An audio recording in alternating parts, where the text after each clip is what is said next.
58 साल की उम्र में मैंने सड़क किनारे छोड़ी गई एक युवा अपराधी को अपने पास पनाह दी। मैंने बहुत कोशिश की, लेकिन मैं कभी भी उसका दिल नहीं जीत पाए।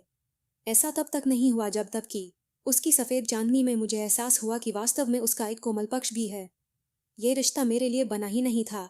जिस दिन मैंने इसे छोड़ने का फैसला किया, मैंने झूठ बोला। मैंने उससे कहा कि मैं तुरंत वापस आऊंगा। फिर मैं कभी वापस नहीं लौटा।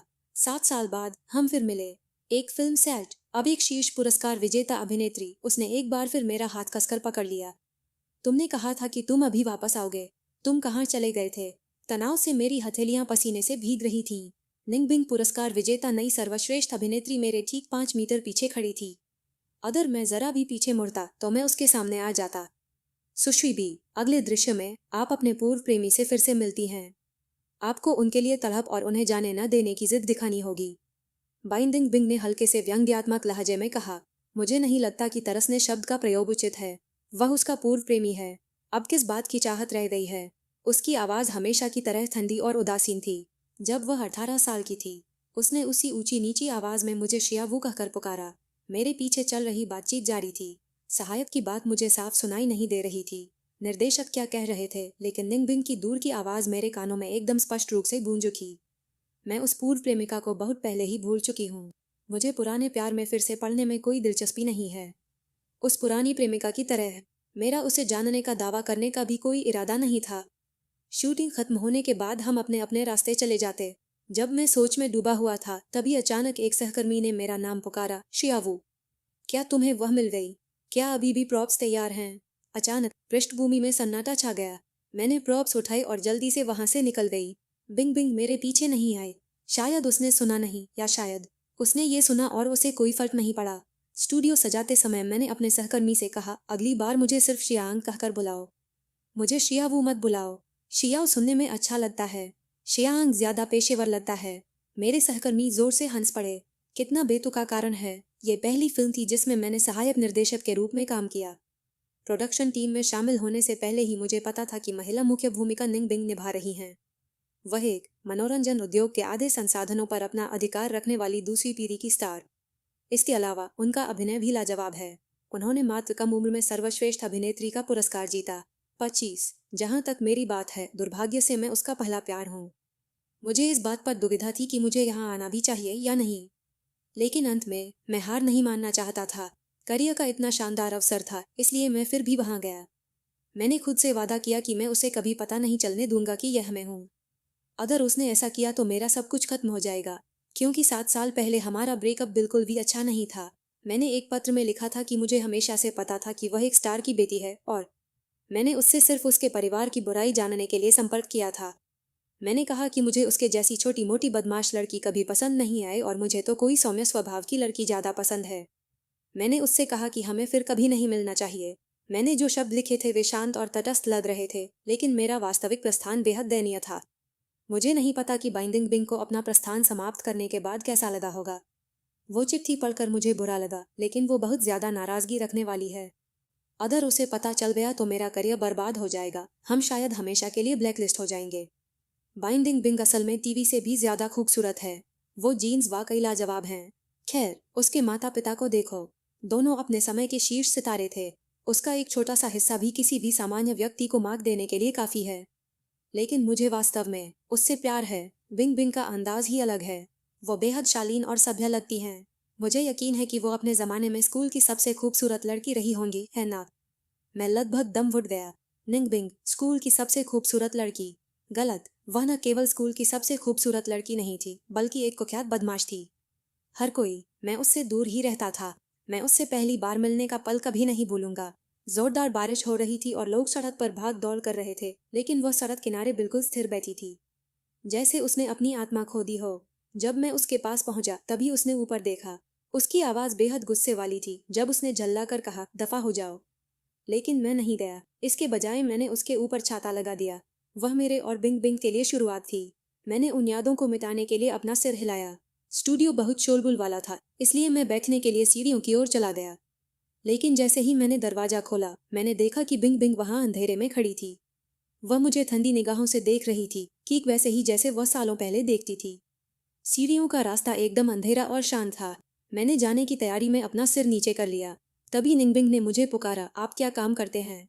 सहायक निर्देशक, अभी अभी स्नातक हुई हैं और पहले से ही निर्देशक जेन की सहायक बन गई हैं। ये वाकई सराहनीय है। धन्यवाद। मिस बी, तुम्हारी उम्र कितनी है? 21, उसने हल्की उदासीन हंसी हंसते हुए कहा। हमारी उम्र एक जैसी है, फिर भी आप मुझे मिस कहते हैं। यहाँ तक कि एसोसिएट डायरेक्टर भी मुझे मिस बाई कहते हैं और उनकी उम्र 43 साल है। एक बार और कहिए। मुझे बहुत बुरा लगा, उसने अपने दांत दिखाते हुए जवाब दिया। मिस बी, अंधेरे में मैं बाइंडिंग बिंग को साफ साफ नहीं देख पा रही थी। ऐसा लग रहा था जैसे उसके मुंह का कोना ऊपर की ओर फलक रहा हो, लेकिन वह एक ठंडी भावहीन मुस्कान थी। मेरे रोंगटे खड़े हो गए, फिर भी मेरे दिल में आशा की एक किरण बाकी थी। ऐसा हो ही नहीं सकता कि उसने मुझे पहचाना हो। 7 साल पहले की तुलना में मैं पूरी तरह से एक अलग इंसान बन गया हूँ। मैं एक दुबले पतले व्यक्ति से बिल्कुल बदल गया हूँ। दुबले पतले लड़के से मैं एक आकर्षक व्यक्ति बन गया हूँ जिसे अक्सर तारीफें मिलती हैं। यहाँ तक कि मेरे रिश्तेदार भी मुझे मुश्किल से पहचान पाते हैं। वैसे भी अभी मैं गुमनामी में खड़ा हूँ। मिस बी, कृपया थोड़ा आराम कीजिए, मैं अब चलती हूँ। रुको, उसने फिर पुकारा। आपका नाम क्या है? Phone chain. क्या आपने कभी कोई दूसरा नाम इस्तेमाल किया है? नहीं, मैंने नहीं किया। बीनिंग बिंग चुप हो गई। मुझे पसीना आ गया। उस समय मेरा नाम फान चेन था, लेकिन बाद में मैंने इसे बदलकर फोंग शियावू रख लिया। उसने एक बार मुझसे झूठ बोला था, तो अगर मैं अब उससे झूठ बोलूं तो हम बराबर हो जाएंगे। 10वीं कक्षा की गर्मियों की छुट्टियों के दौरान मुझे बिंग बिंग एक सरहद के कोने पर मिली। उसने कहा कि उसके पास रहने की कोई जगह नहीं है और उसका कोई परिवार नहीं है। मैंने सचमुच उसकी बात पर विश्वास कर लिया। मुझे लगा कि वह बिल्कुल मेरी तरह है, एक गरीब बच्ची जिसे कोई नहीं चाहता। जब मैं छोटी थी, मेरे माता पिता के तलाक के बाद दोनों ने नए परिवार बसाए और उनके और बच्चे हुए। उनमें से कोई भी मुझे नहीं चाहता था। मुझे मेरी चाची के तहखाने में रहने के लिए भेज दिया गया। मैं हमेशा बहुत अच्छे व्यवहार वाली थी, क्योंकि अच्छा व्यवहार ही कम से कम खाना पाने का एकमात्र तरीका था। बे और मैं, निंगबिंग और मैं, दो बिल्कुल अलग तरह के लोग थे। मैं अंतर्मुखी और शांत स्वभाव की थी। पढ़ाई के अलावा मुझे बाकी सब चीज़ों के बारे में कुछ भी पता नहीं था। 11वीं कक्षा में बिंग बैंग और मुझे एक ही क्लास में रखा गया था। किसी को नहीं पता था कि वह क्या कर रही थी। परिवार इसी से अपना गुजारा करता था। यहाँ तक कि अफवाहें थीं कि वह अनाथ है, उसके माता पिता नहीं है और उसका कोई सहारा नहीं है। स्कूल में हम दोनों बिल्कुल अजनबी जैसे थे, लेकिन किसी को नहीं पता था कि हर बार रात होते ही निंगबिंग तहखाने की खिड़की पर दस्तक देती थी। मैं उसके लिए एक छोटा सा कोना साफ कर देता था ताकि वह उस पर चटाई बिछा सके। अगले दिन मेरी चाची के परिवार के जागने से पहले ही वह ऐसे चली जाती जैसे वह कभी वहां थी ही न। निंगबिंग अक्सर स्कूल नहीं जाती थी और जब भी मैं उसे दवा लगाती उसे हमेशा चोट लग जाती थी। फन शियावू, मुझ पर नरमी बरतो। उसने मुझे शियाव कहना शुरू कर दिया। सहपाठी शियावू, क्या आप थोड़ा और नरमी से बात कर सकते हैं? शियाव मेरा घर का उपनाम था जो मेरी स्वर्गीय दादी ने मुझे दिया था। फोंग शियावू की तुलना में मुझे ये नाम कहीं ज्यादा पसंद था, क्योंकि बिंग बिंग हमेशा फर्श पर बिछी चटाई पर सोने आती थी। मेरे अवचेतन मन में मुझे लगता था कि वह मुझसे भी ज्यादा दयनीय थी।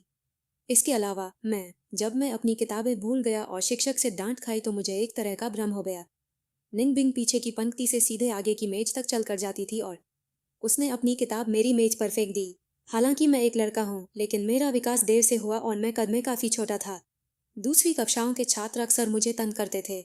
जब भी मैं हकला रहा था और मुझे जवाब देना नहीं आता था, बिंग बिंग मेरी रक्षा के लिए आगे आ जाता था। वह मेरी सुरक्षा में है। मैंने गलती से सोचा था कि हम एक जैसे स्वभाव वाले लोग हैं जिनका भाग्य एक जैसा है।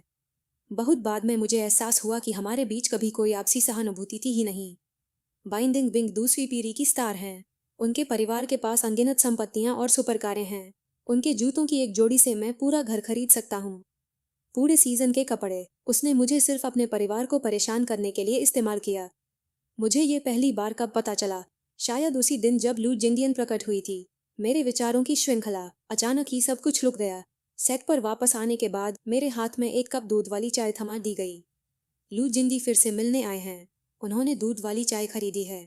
ये सब के लिए है। आपको इसे देखना ही होगा। एक लंबा, अमीर और आकर्षक व्यक्ति एक शीर्ष अभिनेत्री के बगल में खड़ा है। यह एक आदर्श जोड़ी है। मैंने दूर की ओर एक नजर डाली।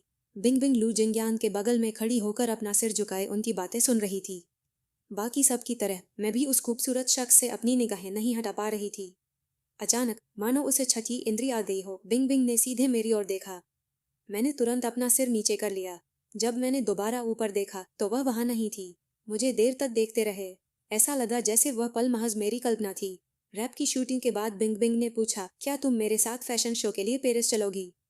उनका लहजा और हाव भाव 7 साल पहले से कोई फर्क नहीं था। मैं गहरी सोच में डूब गया। हाई स्कूल के दौरान निंगबिंग और मैंने हमेशा एक शुद्ध रिश्ता बनाए रखा था। हमारा रिश्ता सहपाठियों जैसा था। कॉलेज प्रवेश परीक्षा के बाद गर्मियों की छुट्टियों में ही हम असल में एक दूसरे के करीब आए। वह बहुत भावुक नहीं थी, लेकिन फिर भी उसने मुझे अस्वीकार भी नहीं किया। बस इतना था कि उसके मुंह से अभी भी एक भी कोमल शब्द नहीं निकल पाता था। फिर भी कुछ मामलों में वह एक आदर्श प्रेमिका थी। उदाहरण के लिए, वह ध्यान रखती थी और हमेशा मेरी इज्जत बचाने का तरीका जानती थी। लेकिन बिंग बिंग ने मुझे कभी अपने दोस्तों से नहीं मिलवाया। एक बार मैं तय हो गया था। मैंने उसे सरप्राइज देने के इरादे से ढूंढा, लेकिन वह एकदम तनाव में आ गई और चिढ़कर बोली, अब यहाँ मत आना। दरअसल उस समय मैंने इस बारे में ज्यादा नहीं सोचा था। मैंने बस यही सोचा था कि लू जिंडियन के आने तक उसका व्यक्तित्व बिल्कुल अलग था। उसने एक महंगा सूट पहना हुआ था और उसके बाल करीने से संवारे हुए थे, जिससे वह प्रकाश की एक चमकदार किरण की तरह लग रहा था। बिंग बिंग, तुम यहाँ क्यों भाग आए? मैंने अभी अभी एक फरारी खरीदी है। चलो तुम्हें घुमाने ले चलता हूँ। फरारी नाम सुनकर मेरे घुटने कांपने लगे। लू जिंगियन, उसने शक भरी निगाहों से मेरी तरफ देखा। बिंग बिंग, ये कौन है? हेलो, मैं बिंग बिंग का बॉयफ्रेंड हूँ। ये कैसा मजाक है? बिंग बिंग भला तुम्हारे जैसे किसी पर कैसे फिदा हो सकती है? मैं तो उसका होने वाला बॉयफ्रेंड हूँ। हमारे दोनों परिवारों के बीच पहले से ही रिश्ते हैं। सगाई? किसने कहा? बिंग बिंग का चेहरा गुस्से से लाल हो गया और उसने लू जिंगियन को धक्का देकर दूर कर दिया। सगाई को लेकर उसका लहजा दृढ़ था। मैंने कभी इसके लिए सहमति नहीं दी। उसकी बात बेजान सी लग रही थी। बीनिंग बिंग के माता पिता के मुझसे मिलने आने के बाद मुझे आखिरकार पता चला कि वह दूसरी पीढ़ी की स्टार थी और कोई साधारण दूसरी पीढ़ी की स्टार नहीं। उनका परिवार व्यवहारिक रूप से आधी कंपनी को नियंत्रित करता था। मनोरंजन उद्योग। निंगबिंग के अपने माता पिता के साथ संबंध तनावपूर्ण थे, इसलिए उसने जानबूझकर एक प्रतिष्ठित निजी स्कूल से दूसरे स्कूल में दाखिला ले लिया। वह नियमित सरकारी हाई स्कूल में पढ़ती थी और जानबूझकर घर जाने से इनकार कर देती थी। उसके माता पिता साल भर घर से बाहर रहते थे और अपनी बेटी पर शायद ही कभी ध्यान देते थे।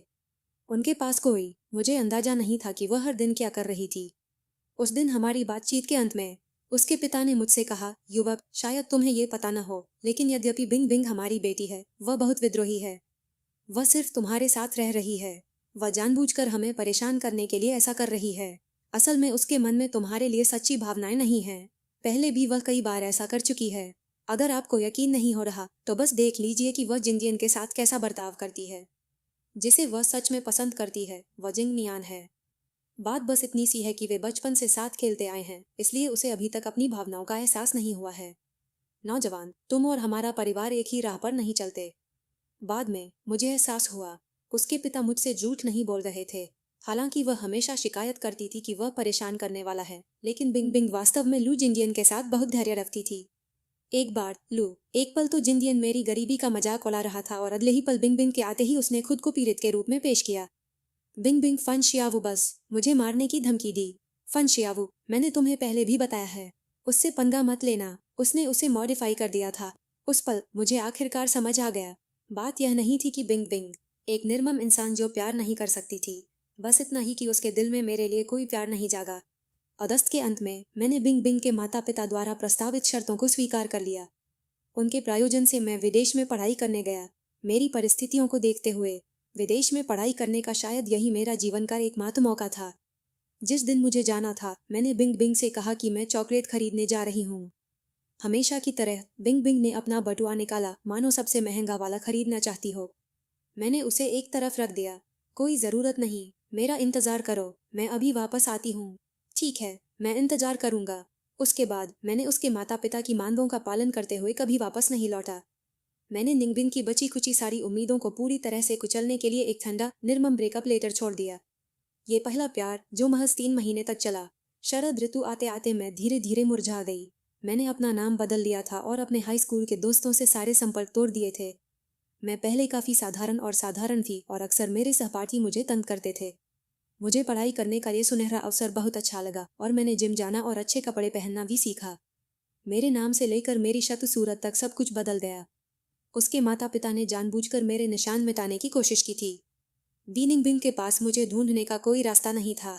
उसकी नज़र में मैं मानो मर चुका था। हालांकि मैंने बहुत कुछ सुना। बानिंग बिंग के बारे में एक खबर मैंने यह अपने जाने के बाद सुना। उसने 1 साल दोहराने का फैसला किया, एक शीर्ष फिल्म स्कूल में दाखिला लिया और डेब्यू किया। उसका सफर, स्टारडम का सफर बेहद सहज रहा। कैमरे के सामने वह सौम्य और शालीन थी। उनकी मनमोहक मुस्कान ने अनगिनत प्रशंसकों का दिल जीत लिया। उसमें उसके पुराने रूप का कोई निशान नहीं बचा था। मैंने मन ही मन सोचा, हर कोई बदलता है, मैं भी बदल गई हूँ। काम खत्म होते होते मैं पूरी तरह थक चुकी थी। शरीर में दर्द हो रहा था। फिर भी मेरे सहकर्मी उत्साह से भरे हुए थे। हे भगवान, ये तस्वीर तो कमाल की है। ये क्या है? बाइंडिंग बिंग के बिहाइंड द सीन की एक तस्वीर। हॉट सर्च पर ट्रेंड कर रहा है। मैंने झांक कर देखा। एक अनौपचारिक तस्वीर ने ऑनलाइन जबरदस्त हलचल मचा दी थी। ये वह दृश्य था जहां बाइंडिंग बिंग संयोगवश उसकी मुलाकात अपने पूर्व प्रेमी से दोबारा हो जाती है। उसकी आंखों को देखिए, उसका अभिनय लाजवाब है। बाइंडिंग बिंग ने सचमुच महिला किरदार को जीवंत कर दिया है। तस्वीर में बाइंडिंग बिंग चुपचाप सीधे आगे देख रही थी। उसका शरीर एकदम स्थिर था, लेकिन उसकी निगाहों में एक लाल लौ चमक रही थी जो अनियंत्रित थी और बेचैन। मुझे उससे भी ज्यादा चौंका देने वाली बात तस्वीर के नीचे का कैप्शन था। पृष्ठभूमि में धुंधली आकृति, ठीक वही जगह जहां उसकी निगाहें टिकी हुई थीं। वही था, और शूटिंग का एक और दिन शुरू हो गया। मुख्य अभिनेता का एक्सीडेंट हो गया और उन्हें अस्पताल में भर्ती कराना पड़ा। ये दोनों अभिनेताओं के बीच एक महत्वपूर्ण टकराव का दृश्य था और किसी ने भी इसकी शूटिंग में देरी करने की हिम्मत नहीं की। निर्देशक चिंतित थे और अंततः उन्होंने बिंग बिंग के दृश्यों को पहले फिल्माने के लिए एक बॉडी डबल ढूंढने का फैसला किया। बिंग बिंग खुद ही जोड़ीदार चुनना चाहती थी। मैं भीड़ के बिल्कुल किनारे पर खड़ा था, फिर भी निंग बिंग की नजरें सीधे मुझ पर पड़ीं। उसे चुनो, मैं व्यस्त हूँ। निर्देशक को कोई आपत्ति नहीं थी और उन्होंने मुझे तुरंत मुख्य पुरुष कलाकार की पोशाक पहनने के लिए कहा। मुझे सिर्फ अपनी पीठ दिखानी थी, लेकिन किसी भी तरह की त्रुटि से बचने के लिए मेकअप आर्टिस्ट ने मेरे चेहरे पर थोड़ा सा टचअप किया। जब मैं बिंग बिंग के सामने खड़ी हुई तो वह एक पल के लिए जम सी गई। पल भर में ही निंग बिंग ने मुझसे पूछा, क्या आप बहुत घबराए हुए हैं? क्या आपने पहले कभी अभिनय नहीं किया? आपको अभिनय करने की जरूरत नहीं है, बस सुनिए। थोड़ी देर रुकने के बाद उसने कहा, आराम कीजिए।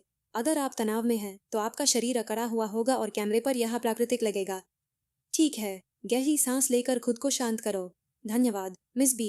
कैमरा थोड़ी देर में मुझ पर होगा। आपको बस मेरी बातें ध्यान से सुननी हैं।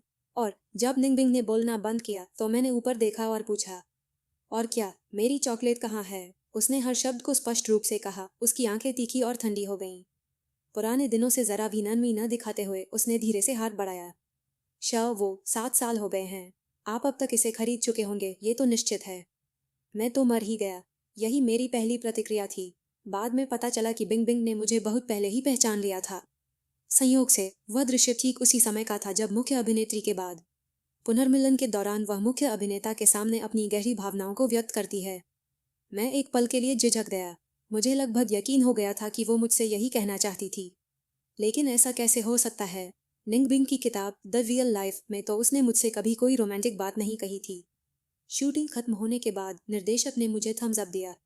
श्रेयांग, तुम्हारे अंदर अभिनय की स्वाभाविक प्रतिभा है।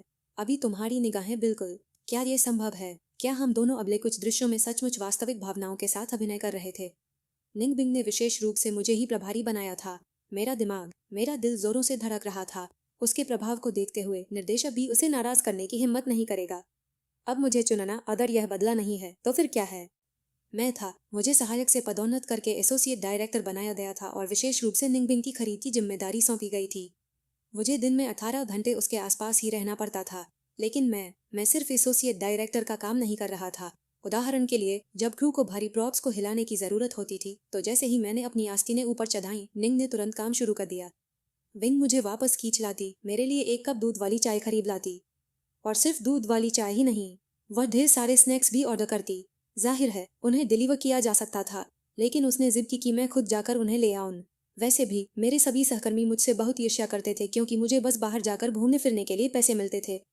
लेकिन जब मैं नाश्ता वापस लेकर आई तो बिंग बिंग ने उसे खाना ही नहीं चाहा। बिंग बिंग के साथ एक हफ्ते तक इस तरह काम करने के बाद मेरा वजन वास्तव में बढ़ गया।